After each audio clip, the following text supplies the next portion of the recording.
So you want some big old wrists and forearms, huh?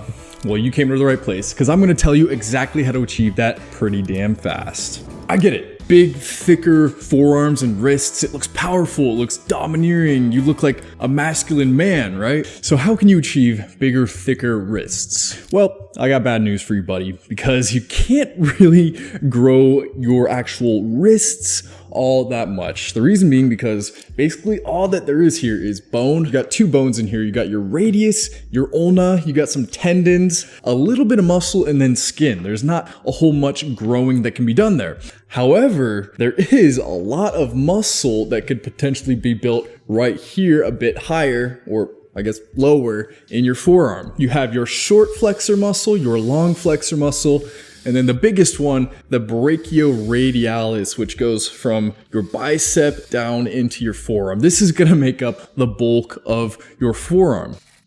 So I'm sorry if you are genetically unlucky and you have small wrist bones, there's not a whole lot you can do to grow your actual wrists, but it's actually a good thing to have smaller wrists and joints in the bodybuilding community, because the smaller your bones and joints are, then the bigger the muscle that you actually put on is gonna look. So if you had really big bones, then the muscle that you build is gonna not look as impressive. Whereas if you have smaller bones, smaller joints, the muscle is gonna look a lot more animated, a lot more round and bulbous, like a superhero or something. For example, I like to think of this guy, John Skywalker. Maybe some of you have heard of him, but he looked like this, total string bean, tiny little bones before he started working out. And then any little bit of muscle that he puts on just makes him look that much bigger, because in comparison to the bones and the joints, it just looks huge. So don't worry, I'm gonna tell you how to build up those forearm muscles, in turn making you look more animated, and also you're gonna get a little bit of residual growth in your wrists, in those small muscles and tendons. So it's fine, don't worry about it. So basically there's not much to it. You're gonna train these forearm muscles just like any other muscle. And if you reach hypertrophy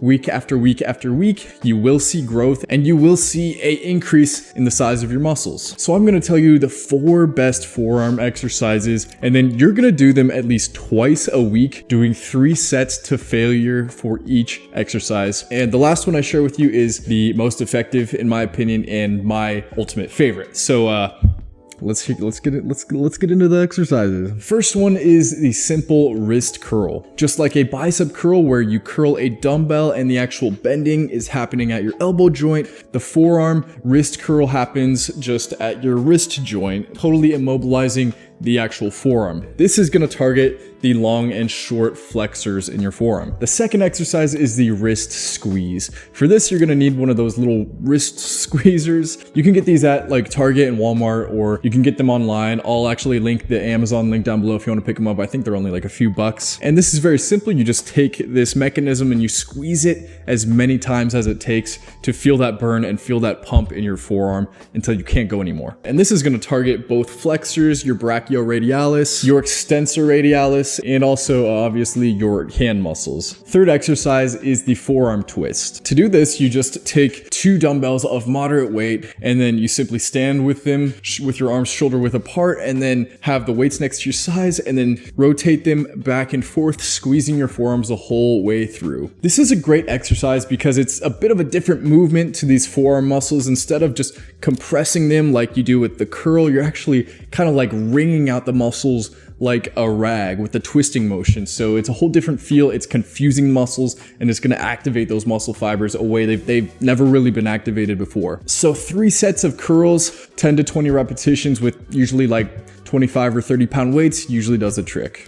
And that brings us to the last exercise I will be sharing, and my personal favorite. And I actually learned this by watching the former 7-time Mr. Olympia Phil Heath work out, and he's known for having legendary forearm muscles. They're absolutely huge, and that is the side curl. To do this, you grab 2 moderate weights, ones that you can do, moderate rep ranges, so probably like 25 or 30 pounds. Stand with your feet shoulder width apart, and unlike a normal curl, you take the dumbbell with your thumb pointing upwards and curl it perpendicularly in front of your body. This is super effective because it not only hits your biceps, but majoritively it hits this brachioradialis, which ties down into your forearm, and the pump that you get from this is insane. And when you're doing it, you'll definitely see that brachioradialis popping out, and just like any other muscle, the more you hit it, the bigger it'll grow. And like I said, these are gonna grow your forearm muscles. You'll get a little bit of growth in your wrists, but you are gonna be very limited because